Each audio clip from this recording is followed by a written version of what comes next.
All right, let's get more on that story now from Libya. We've been able to reestablish our connection with Professor William Lawrence, who joins us from Washington. Professor, thanks for bearing with us here. You know, the statement from Haftar of 300 mercenaries leaving the country is essentially the first time that he's admitted to having mercenaries in Libya. Talk to us about the significance of that. And is this a largely symbolic gesture of goodwill, you think? All of the above. It is the first time, and that's highly significant. 300 is nothing compared to the 20,000, but it's a step in the right direction.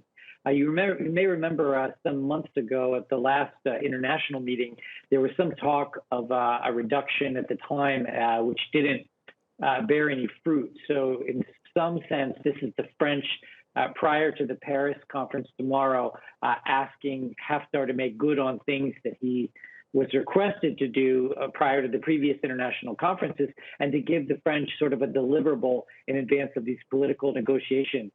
I've been saying for some time, with large numbers of Africans, large numbers of Syrians, and then the core Turkish and Russian military people who probably aren't going to leave anytime soon, those latter groups, that there should be African for African swaps and Syrian for Syrian swaps.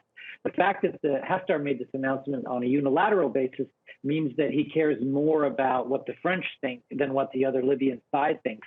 But I would love one of the deliverables from the Paris conference to be swaps. Yeah, and speaking of that conference, which starts tomorrow in Paris, what are your expectations? What are the sides hoping to achieve? So there's a long list of things that need to happen in the political sphere, in the economic sphere, and in the security sphere.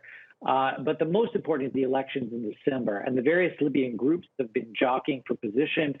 Candidates are declaring their candidacy. Various groups are saying they're going to boycott. Various Libyan political bodies are trying to postpone the elections. There's a big fight over the constitutional basis and who can run. But the most important thing, and the thing that keeps the ceasefire on track and the security balance on track without war breaking out again, is to simply hold presidential and parliamentary elections on December 24th or as soon after that as possible, and find a consensus candidate that people in the West and the people in the East can support. That's probably the current Prime Minister Dbeibeh, because all of the other candidates, whether one of the Gaddafi sons or Haftar himself or some of the others, are aligned with one side or the other. All right, Professor William Lawrence joining us from Washington. Thank you again for your time.